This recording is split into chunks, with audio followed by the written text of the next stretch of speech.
Hi, this is Kim White with the My Sexy Business Team. I'm here with my co-host, Coni Meyers with Kick Butt Leadership. We are here at the Hope to Hope conference, and I know you don't want to hear me say excited anymore, but I am excited. I can't help it. I am thrilled to be here with our next guest. This is actually session number 16. I can't even believe that we're past the halfway mark for this conference. This conference means so much to me. It actually started when my then almost 14-year-old son passed away, and it brought me to a place of being really not wanting to go on because I did not know how to deal with it. And so through the years, I have learned that I can celebrate his life by serving. And that's what this conference is really about, and what it's for is we celebrate him through serving everyone who needs some hope in their life. Because we need hope at different times in our life, different seasons, different levels. And so we have such a variety of people that come on and share their stories. And our next one, I am so thrilled that she said yes. She is someone who I think very highly of, and she was, well, and she'll tell her story, but she is a Boston nutritionist or Boston-based nutritionist. See, I can't even get that part right.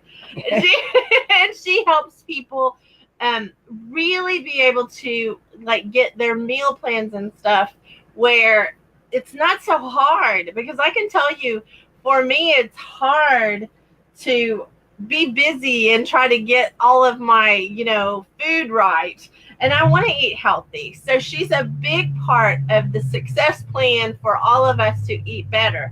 But she also had posted something, and I'm going to tell you why I chose to invite her on. She had posted about some things that she had gone through in her life. And she was so transparent about it and so vulnerable in that post. And I sent her the post. I said, I want you to know why I asked, because I am always looking for someone who will bring hope to the table because they've been through something themselves and they're willing to share that. And Tomesha Campbell, thank you for being on here, because you are that person. Thank you so much, Kim and Coni, for having me. I really appreciate it. And thank you so much for saying that you love that post, because it was definitely a moment where I was like, should I post this? Should I not? But lately I've been feeling the urge to be more vulnerable and to talk to my audience about things I'm uncomfortable with, because I think with nutrition especially, there's this kind of negative connotation that we're all so perfect and we don't have problems. And it frustrates me because it's like, no, we struggle too. And if people would hear more about this, people would feel empowered to be like, it's okay if I quote unquote mess up because everyone else does it. I don't have to be perfect. I think you just hit the nail on the head for why you are such a magnet for people who need help, because I don't want to go to a nutritionist for them to tell me like how bad I'm doing. Like we don't want to hear that, not because we don't want to change it, but because it's overwhelming. We make so many bad choices like before we get on that path to health. And I will tell you, today is day 35 for me to have given up pop. That is huge. That was huge for me. I'm a pop addict, and I've gone through seasons in my life where I've gone through like a couple years at a time without drinking it. I'm telling you, one sip and I am back addicted. I mean, I am truly an addict when it comes to pop. And so for me, 35 days without is huge in my life. Yes. But I think about a nutritionist, I think, they kind of come at you, in my mind, I'm not saying this is true, I'm saying in my mind, they come at you with, well, why would you do that? With judgment. And I love that you're not that way at all. Thank you. And I think the reason why I don't take the judgment, like come at people with judgment, because I know where I came from. And I feel like nutritionists sometimes forget that. Like my family's from the South. So we are big fried chicken, oxtails, like big, sweet potato pie people. Every Thanksgiving was like you ate all day. So it's like coming from that background and then telling people, oh, you should be able just to change tomorrow. It's just unrealistic because it's like that's how I've been eating for like maybe sometimes 20 years. And you expect in like 12 months of our program, you'll change overnight. And it's like, no, you won't. Like it's a process. Like I took 30 years to build these habits. It won't take 30 years to, eliminate them, but it's going to take some time. Yes. And I think it starts with one, you give me hope. And I'm just going to talk about me personally. Like I'm going to talk about the princess here for a minute, but you give me hope because I want to transition to plant-based. Like that's one of my goals, and it's been a goal for a while, and I've done things to get closer to that. But I also get really busy, and no excuses, but I choose to do my business stuff instead of sometimes taking care of me, or instead of taking care of my health the way that I should. And I'm 51. I mean, it's getting closer to the point of understanding it's even more important than when I was 20. It's not really more important, but in my mind, getting in my 50s, that's another place of, okay, wait a minute.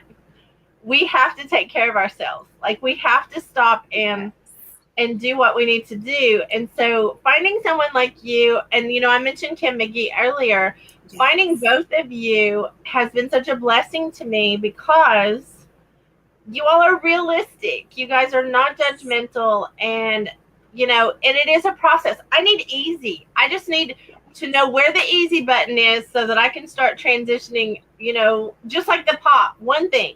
Yes. I need to do one thing if I can, and then do one more thing. I agree. That's why I love following people like Kim. There's another woman, Leslie, Nance from Go To Kitchens, because they both do plant-based. But I try to always follow people that, in my mind, are just living a very realistic life. Like, it's nothing wrong with Fitspirations. They're all cool and all, but for me, it's just like I feel like sometimes their lives are unattainable for most of us because it's like I don't necessarily have, maids and cooks and videographers like walking around, with me all the time. So it's like sometimes trying to live that life makes me feel bad. Like I'm not doing all the things that I should be doing. And I felt that way until I actually met one of my mentors in real life, like other than like my virtual mentors, have plenty of them, but I've never met them.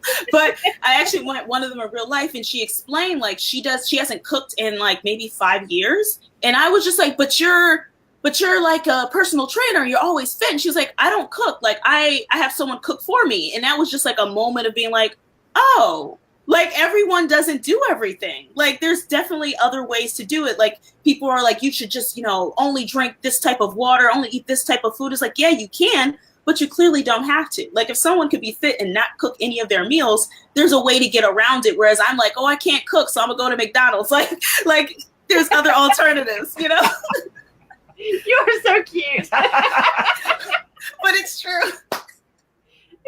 I know a few people like that, Tomesha. Really? Yeah.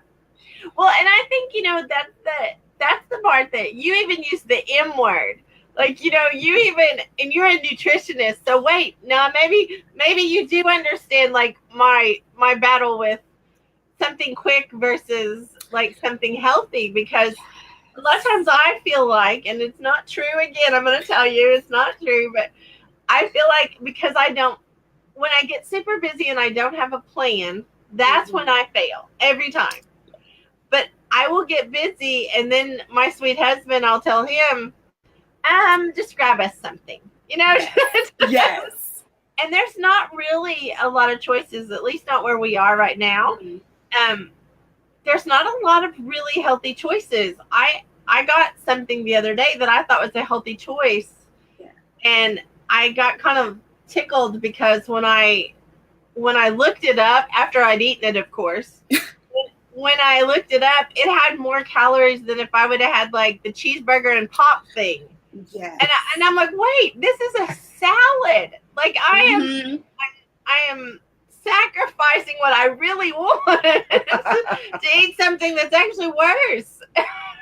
Yes, it happens. And that's the tricky thing about like going to restaurants. And that's why I have to slowly transition from like going to fast food places and being very mindful of like looking at the menu, because it's so much food that has ingredients that many of us are intolerant to. And like now people always like comment, like my friends will make comments about like, oh, you eat so healthy and clean. I was like, I don't really have a choice now, because over the last couple of years, I've become lactose intolerant, gluten sensitive.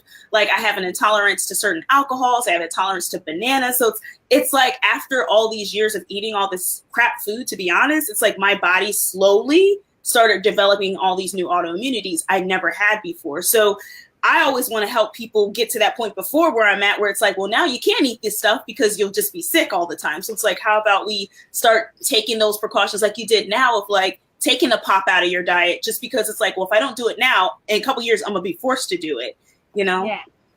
Oh, that is a great point of what you just said, because I think that's what happens for, especially, and I won't even say especially, I think for anyone that has eaten whatever they've wanted their whole life, and, you know, being from the South, that is that is definitely, a lot of food, a lot of different food that is like really, really bad choices. I mean, they just is. They're wonderful.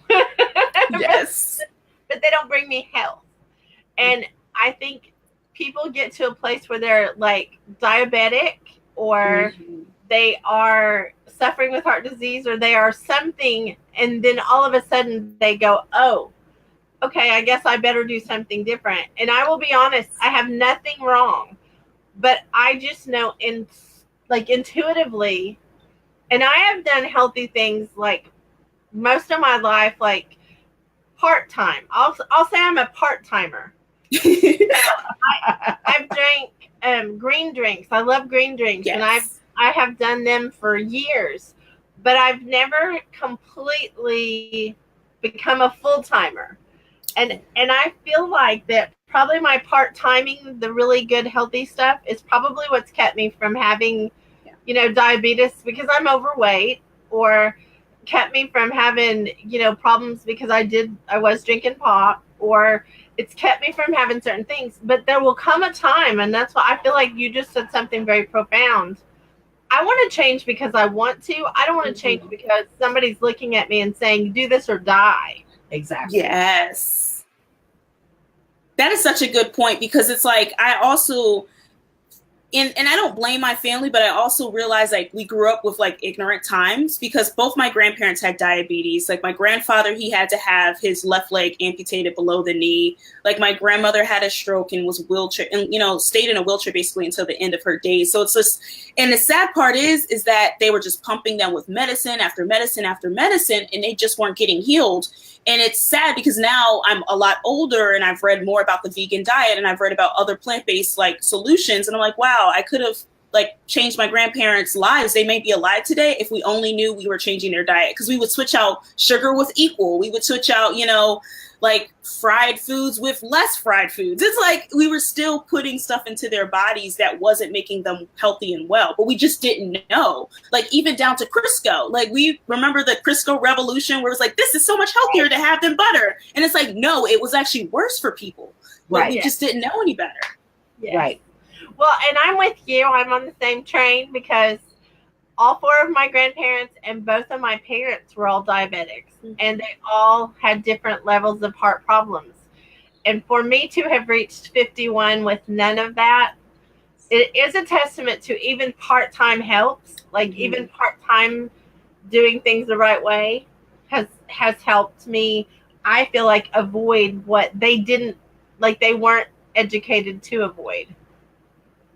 Exactly. And that's kind of like what I think people try to do now is the avoidance, but then sometimes they take it to the extremes. Because I used to be one of those people as well that just like, I need to avoid everything that could be potentially unhealthy. But what ended up happening is you don't really change the habits. So you're like, well, I'll just have a cheat day and I'll just, you know, enjoy it on one day a week. But then it's like you enjoy like an entire day's worth of food. So it's like you still enjoyed a week's worth of food, but you just did it in one day. So I always get fascinated by the cheat day people.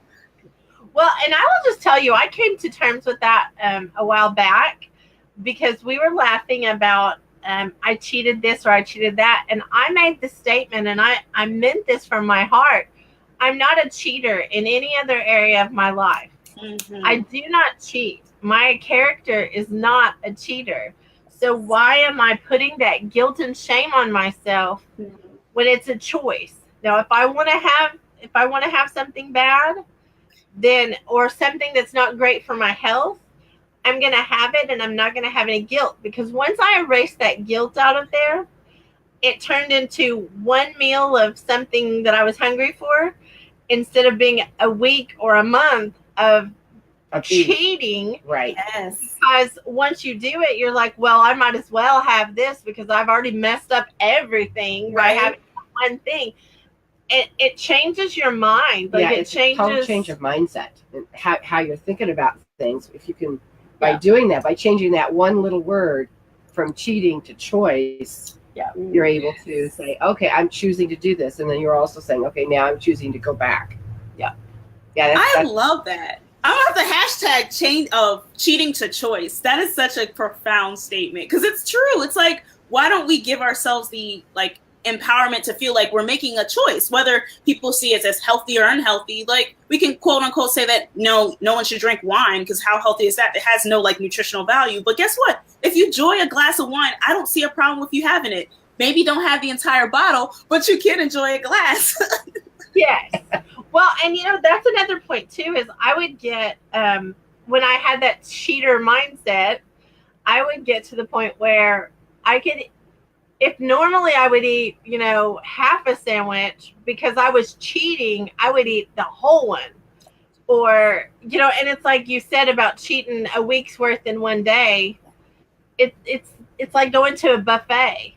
Exactly. You got to get your money's worth. That's what you do at a buffet. You got to make sure you eat enough to get your money's worth. Or, you've got all these silly things that play in your mind.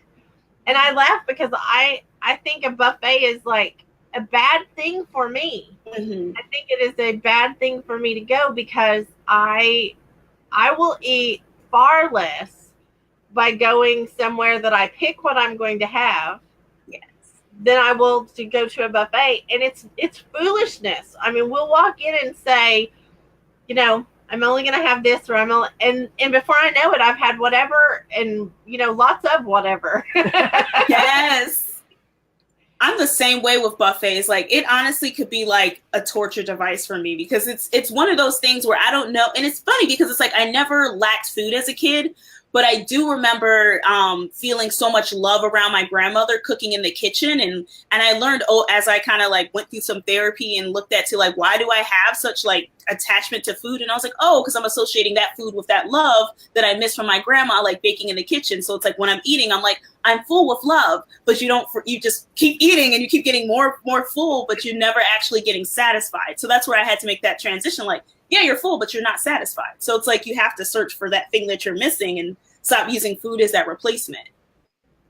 Well, if somebody's out there and they're listening and they are at that brick wall, they have been told by their doctor they don't have a choice anymore, or they are, at that place like I am. I don't have the brick wall, thank goodness, yet, but I want to choose it so I don't ever get there. What would you say something really quick and really easy would be to change it? Give us some hope in the health area. See, the silliest thing that I tell people do is, and they always get annoyed because they're like, that's just too easy. But one of the areas I started with was literally just hydration, drinking actual water. And the reason that I say that is because one thing that we often do is we confuse our dehydration with hunger. So constantly we're dehydrated, but we keep eating food, and then we're wondering why am I never getting satisfied? And then you're actually just further dehydrating yourself. So that's one big thing I always tell people to do. So number one, focus on water. And then number two, a strategy someone taught me actually last summer, which is amazing, she said, if you do want to enjoy something that you once considered a cheat, she's like, what you do is you take a small bite of that food and you let it sit on your tongue for about a minute. Because what it is that your body just wanted that little bit of satiation. So it's once you let it sit on your tongue, instead of just eating it, if it's ice cream, you just take a scoop and just take a small bite, you'll actually get satisfied and you won't even want the whole thing because you just want it to satisfy that one little craving. So it's like so often we just we go full fast, like we eat it so fast that like our brain doesn't catch up to our body and realize like, oh, I was satisfied probably like 10 minutes ago just with that one little bite. That's a great tip. It is a great tip if you are not feeling deprived because you're getting what it is you're wanting. I have to tell you an example from my own life that has worked for years now, and that is I love dark chocolate. Like that is just something I love chocolate. And I would eat a whole candy bar, or I would eat a whole, whatever, a whole bag of whatever it was if it had dark chocolate. And I learned what you just said. I would break up a bar that had the squares of dark chocolate. I would have one of those, and I would tell myself, I can have one of those, and if I want another one in an hour, I can have another one. And I don't think, maybe once or twice in the last 10 years have I ever gone back for a second. Wow. Because all I really wanted, like you said, was I was hungry for that. I had a taste of it. I didn't gobble it down so I could get the next one. I knew I had to wait a period of time. And I think that has helped me mentally and physically be able to, not, because I could eat a bag of whatever. Yes. And mindlessly do it versus really sitting down and enjoying that one little square. And, it has, I don't know, 20 calories maybe and one carb. And you know what I mean? It cannot really impact your health poorly on whatever way of eating you're doing. And that's what I've learned is if I will just satisfy what it is I'm hungry for, because when I tried to put the chocolate away, because I got it in my head, like you were saying, that I had to just completely do away with it. Yeah. Well, when I did that, I would eat everything else. I would eat the whole refrigerator because I wanted that chocolate. And instead of just having that one bite of chocolate, I would eat and not be satisfied, and eat and not be satisfied, and eat and not be satisfied. And I think that is such a great tip. Yeah. For changing that mindset, changing that, Well, when you have it on your tongue and you're savoring it, yes, having it for a minute. I mean, a lot of times something, especially like a candy bar, it's gone in a minute anyway. So if you have that one little square and you're savoring it for a minute, then that minute, then you become satisfied. Yes. I mean, that's huge. I really like that tip a lot. Thank you. I forget who told me that. I'm like, I wish I could take credit, but she was amazing. I was like, that's such a good tip. I'll share that with others. Well, and I think we have Cheryl Stevens is on with us, and Samantha McConnell is on. And Samantha is great about health bites. She has her little health bites that she tells us what to what to eat in little bitty things, and I love that. I love quick and simple. Oh, and Kelly Cornelson is on. Yay! Kelly. Oh, I like what Samantha says. She says deprivation leads to binging. We need to celebrate what we love. Like that a lot. I couldn't agree more, because I think about all the times I've ever actually binged was always after deprivation. You never binge because you're actually hungry. You always binge because you're deprived. And for me, I even had to learn to a point where sometimes I would feel like I'm going into a binge. I would have to stop myself and say, okay, Tomesha, are you actually hungry, or do you just want a snack? Because there would be some times where I was legitimately hungry, and I'm like, well, instead of eating all these little snacks, just eat an actual meal. But then be other times where I just want a snack, and I'm like, okay, that means something else is going on. Maybe you need to, call your mom. Maybe you need to just talk to someone. Maybe you're just going through something emotional, and food is becoming your little comforter, but something else can comfort you. Well, and bringing that subject up, you also lead me to think about something else. I had to learn that food was not always the answer too. Growing up, if you were sad, you as a family you ate together. I would think about a funeral dinner that or a wedding, you ate together, or like you were saying with your grandma cooking, and those are all things that are emotions. And I realized when I got bigger that that's what I was doing, is I was eating because I needed that tribe around me. I needed that that support around me. And so I have learned, and I'm not doing it well. I'm not saying any of that. I'm practicing. But that when I am hungry, I do drink water, and I do try to do something else. Like I will turn on some music and dance all by myself sometimes, or I will, and if I'm still hungry when I'm done, okay. Yeah. But I will give myself a little window of time that I will do something different than just do food for every emotion.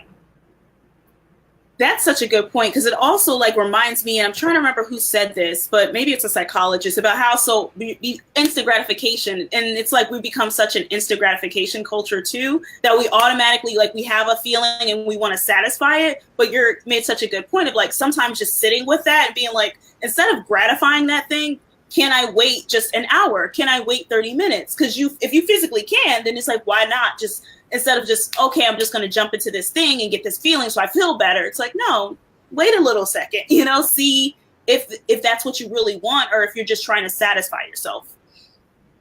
I will tell you the worst time probably for me, and the worst time for me to shop, the worst time for me to have a conversation, the worst time for me to eat, the worst time everything is when I'm tired.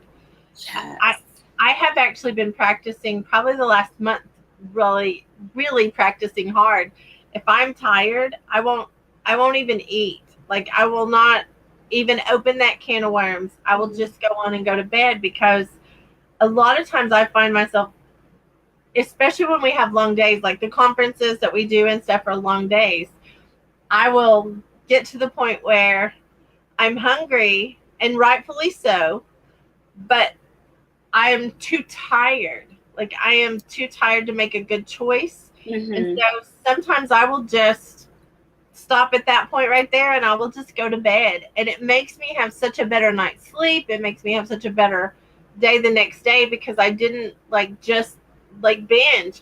And Samantha said, binging is a Band-Aid trying to feed your soul. That is powerful. Yeah. Yes. Thank you, Samantha. Yes. That is such a good Band-Aid, trying to feed your soul. Mm-hmm. Wow. And I'm not trying to, I feel like I've talked more than you, Tomesha, because I'm so excited you're on here, and I'm sorry.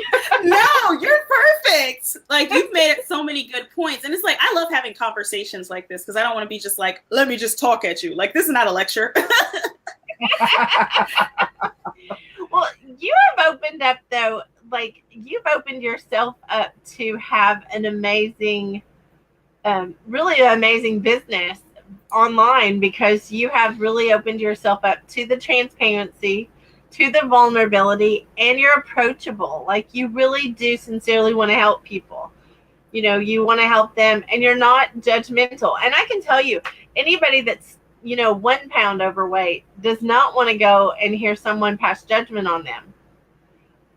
Such a good point. And I think really like the reason why I'm also like not so judgmental is because I'm sometimes, I think we all are our worst critics at times. So I always think about like, would I want to hear that, because like the times when I was overweight in the military, like I was stressed out during that time, because it was like, I'm in the Marine Corps of all things, and I'm overweight. Like I have to drop this weight. I have to lose it. I'm going to get in trouble, and I'm not going to look like this image that everyone wants to see. And then I had to like take a step back and say, okay, you're still doing all of this for other people, and you're not doing it for yourself. So one of the things I always want to like empower people to do is to do it for themselves. Because I feel like there's some coaches that will have their client, and I'm not knocking, people are going to hate me for saying this, but it is what it is. I don't necessarily agree with like sending people their weight every single day, or this is everything I ate. Because I feel like the person should be empowered to do it for themselves. Like if they need me to monitor them every step of the way, are they doing it for themselves, or are they doing it to please me? Like, who's getting transformed here, really? The person or me? Like, yeah. And I think there's a middle to that. I love that you said that, because I do think there's a middle to that. Mm-hmm. Because Christy Garcia and I are accountability partners in our health. Mm-hmm. Like we are on a mission, one, to lose weight, but not to lose weight because we're on another diet. We've done all that, been there, done that, but it's more an accountability of, I'm really struggling here. I really want to have something that I know is not healthy for me. And I really want to, or after the fact, even I had this, like I mindlessly ate this, and our accountability like agreement kind of is that we talk about it. We talk about why that is, because a lot of things have come out of that relationship with her and that accountability of, I didn't even realize that's why I was eating that, or I didn't realize that, this, or, and so it's just making us more aware that accountability, because quite frankly, we don't have time to know every little thing we eat of each other. I have a hard enough time keeping up with my own, but knowing that I'm going to, answer to her responsibility wise has helped me tremendously. She's the reason, I can tell you, she's the reason that I finally stopped pop completely. Wow. That's fantastic. Yeah. Well, I think she's frozen. There we go. Oh, I really am I back? You're back. I'm like, wait. I really think that, especially when it comes to our diet and food, especially because so much of it is emotional, having someone that you have accountability with is a huge asset. If just having somebody to say, oh, let's do this together. It's just like exercise, doing this together really does make a difference in how successful you are. Mm-hmm. And I love that, Kim and Connie, that you just said that, because that's one of the things that I also try to encourage people to do. And I feel like there's always that pushback of when someone comes to me and they're like, well, I want to eat this way, but my family doesn't. And I was like, well, that's probably because they don't feel like you're doing this together. But like you said, if you get people excited about it and say like, well, this is a transformation we both can make, that can be so much more empowering, because then it's not like I'm just forcing you to like change your diet and you don't want to do it. It's like, no, we can take small steps. And one of my friends, she actually got her son to do it. And I'm so impressed by it, because she has Hashimoto's, and, for years she just didn't know that she could just change her diet to like help her with it. So she started making that transformation. And then, she didn't force it on her husband. She didn't force it on her son, but she started eating that way. And then they were like, well, you're cooking anyway, so let's start eating that way. And now he loves so many vegetables. Like, he doesn't have any dairy in his diet, just because it's like that came through him seeing her doing it, but it being more of a system of like, hey, this will help mommy stay on track, because, she doesn't have to cook 2 different meals, but it also is something that they can do together as a family. Well, I can tell you my husband is a great example of that, because my husband didn't like vegetables. Didn't like vegetables. I don't mean he didn't like one vegetable. I mean, he didn't like vegetables. He's a meat eater, and he did not want, but he has been so amazing, because every year on the 1st of January, I do a 40-day Daniel fast where it's no meat, no dairy, no preservatives, no sweeteners of any kind, no fried anything, no caffeine, and there's one other thing, no yeast of any kind. Oh. So, that's a really drastic difference between a meat eater. And he did the Daniel fast with me the entire time, and after we were done with it, and I still want to cry, after we were finished the 40th day, he said, it'd be okay if we ate like this all the time. And I'm thinking, you were the one that like wouldn't even eat. Brussels sprouts, I'm not touching Brussels sprouts. That was his exact words. Like, I'm not eating an avocado, and I'm not eating, Gosh. And now he is like, he's amazing, because he will eat whatever I put in front of him. Mm-hmm. And not complain. And it has helped me tremendously be able to, change his health too. That's the thing is, I don't want to get all healthy, and then, he's sitting right next to me, getting sick because of what I'm feeding him, but I'm going to eat this other thing. I don't think that's a good choice either. So I do definitely think lifestyle, and Samantha said again, well,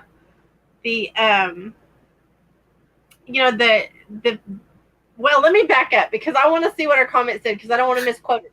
Okay. Diets don't work. We are created to eat, but eating the right foods. And I think that's the thing is, when we stop dieting, it puts our body at like rest, because I think my body, Well, and I'm going to go out on a limb and say something, Tomesha. You can correct me because you're the professional and I'm just a princess. I am convinced that really overweight people, like really, really overweight people, are actually malnourished. There actually I'm trying to remember, there's a study that looked into that, which is true. It definitely is true.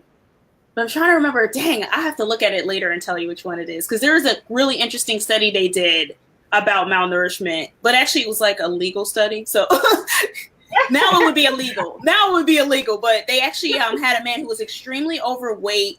And they and he didn't eat for an entire year. Because essentially, they just let him, like, his body fuel him for the rest of the year. And he lost all this weight. And it was like they looked at, like, malnourishment and stuff like that. And it was something that would never be allowed now, but it's just a good point that people think of, like, you know, you're eating all this food and it provides this nourishment, but people forget that everything, like, you can overeat different things, which makes you malnourished in certain micronutrients, and then you have more macros than you need. So it's like, I don't do a lot of calorie counting because it's just not my thing, but it definitely is a point that just because someone is a different size, and even people who are actually really skinny can still be malnourished, you know, and people just don't see it. And I'm not even just talking about like the anorexia or any of things, like just someone who's just skinny in general, who still isn't getting the right amount of vitamins and minerals in their diet.